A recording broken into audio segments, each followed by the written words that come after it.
Sa. Baiklah, selamat malam teman-teman semua. Selamat Malam. malam. Perkenalkan, saya Weni Septiani, perwakilan dari kelompok 4 DTPK. Pada kesempatan kali ini kita akan melakukan presentasi terkait gizi anak sekolah di daerah DTPK. Sebelumnya saya akan menyapa anggota kelompok. Yang pertama ada Kak Cindy. Halo Kak Cindy. Kemudian ada Bang Alif. Halo Bang Alif. Halo. Ada Kak Putri. Selamat malam Kak Putri. Halo, selamat malam.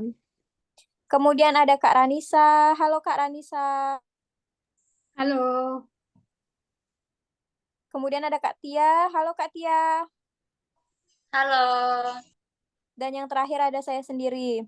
Tanpa menunggu lama, marilah kita mulai materi yang pertama yang akan disampaikan oleh Kak Putri Amelia Kelsa. Kepada Kak Putri dipersilahkan.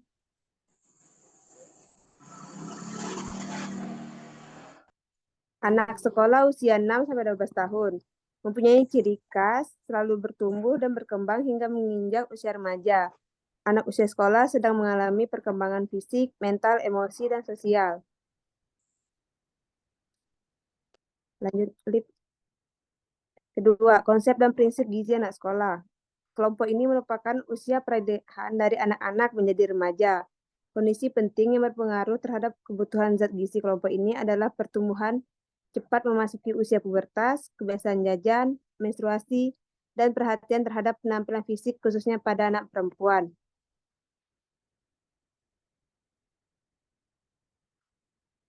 Anak-anak yang sedang memasuki masa sekolah biasanya akan memulai banyak bermain di luar hingga banyak pengaruh dari luar yang akan mempengaruhi asupan gizinya. Di samping itu, pengaruh temannya, tawaran makan makanan jajan, aktivitas yang tinggi, dan keterpaparan terhadap penyakit infeksi menjadi tinggi. Baiklah, selanjutnya akan dilanjutkan oleh Bang Alif. Kepada Bang Alif dipersilahkan. Baiklah, pengertian anak sekolah menurut Kemenkes. Menurut Kemenkes RI 2014, anak usia sekolah merupakan anak yang memiliki usia lebih dari 6 tahun sampai sebelum 18 tahun. Pada usia sekolah ini terdapat dua masa, yaitu masa anak dan masa remaja. Dalam pengaturan pola makan, perumahan umum gizi seimbang menurut Kemenkes RI 2019. Yang pertama, membiasakan konsumsi aneka ragam makanan pokok. Yang kedua, membatasi konsumsi pangan manis, asin, dan berlemak. Yang ketiga, melakukan aktivitas fisik yang cukup dan mempertahankan berat badan ideal. Yang keempat, membiasakan konsumsi lauk pauk yang mengandung protein tinggi. Yang kelima, cuci tangan pakai sabun dengan air mengalir. Yang keenam, membiasakan sarapan pagi. Yang tujuh, membiasakan minum air putih yang cukup dan aman. Kedelapan, memperbanyak konsumsi buah dan sayur. Kesembilan, membiasakan membaca label pada kemasan pangan. Yang ke-10, mensyukuri dan nikmati aneka ragam makanan. Berikut tabel angka kecukupan gizi rata-rata yang dianjurkan per orang atau per hari anak umur 7 sampai 12 tahun.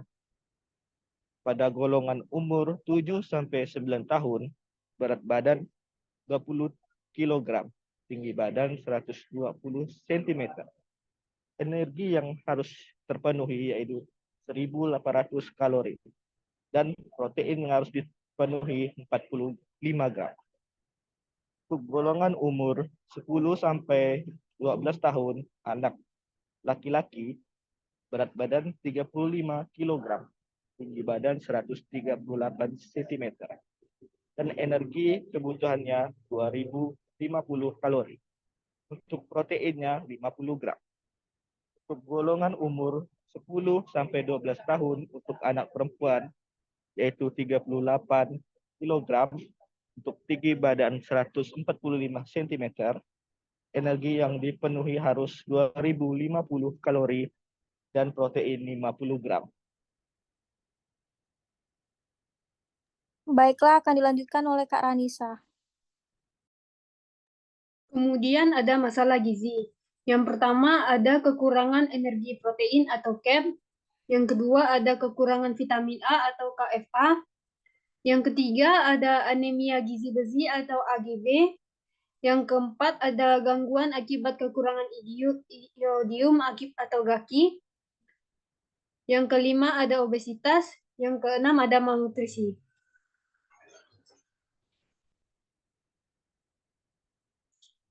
Jajan pada anak. Jajan pada anak sebagai upaya memenuhi kebutuhan energi. Mengenalkan anak pada diversifikasi jenis makanan, apabila tidak higienis, rentan terhadap penyakit, tidak terjamin serta nafsu makan menurun. Manfaat gizi untuk anak sekolah. Yang pertama, meningkatkan produktivitas di masa depan. Yang kedua, tidak mudah sakit. Yang ketiga, meningkatkan prestasi belajar. Faktor yang mempengaruhi kebutuhan gizi anak sekolah. Yang pertama, usia. Yang kedua, aktivitas fisik. Yang ketiga, sikap terhadap makanan. Yang keempat, tidak suka makan makanan yang bergizi. Kemudian dilanjutkan oleh Kak Cindy.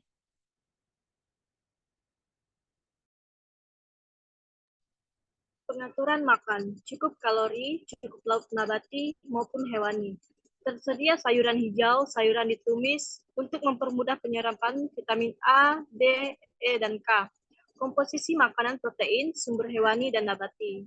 Yang keenam adalah apabila anak sulit mengkonsumsi susu, bisa diganti produk olahan susu lainnya seperti keju, es krim. Kemudian ada prinsip pemberian makanan anak sekolah. Prinsip makanan yang dianjurkan untuk memenuhi kebutuhan anak harus memenuhi kebutuhan nutrisinya. Makanan tersebut sebaiknya terdiri dari makanan pokok, lauk pauk, sayur, dan buah. Pengaturan waktu makan yang benar juga harus diperhatikan. Biarkan waktu makan utama 3 kali sehari dan selingan 2 kali sehari. Kemudian ada tata laksana gizi anak sekolah di daerah terpencil perbatasan kepulauan atau DTPK. Melibatkan berbagai aspek untuk memastikan anak-anak mendapatkan nutrisi yang cukup untuk pertumbuhan dan perkembangan optimal mereka.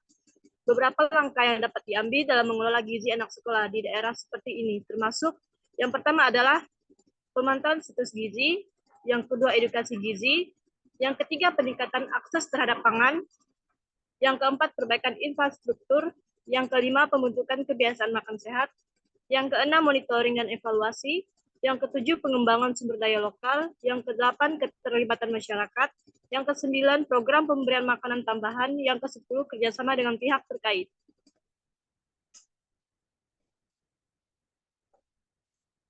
Dan dilanjutkan oleh Kak Tia. Kepada Kak Tia, Adapun pangan silakan. lokal. Pangan lokal adalah makanan yang dikonsumsi oleh masyarakat setempat sesuai potensi dan kearifan lokal. Pangan lokal sebagai solusi dalam pemenuhan kebutuhan pangan di masa inflasi. Pengembangan pangan lokal sebagai upaya memperkuat keragaman pangan dengan berbagai pangan alternatif. Next.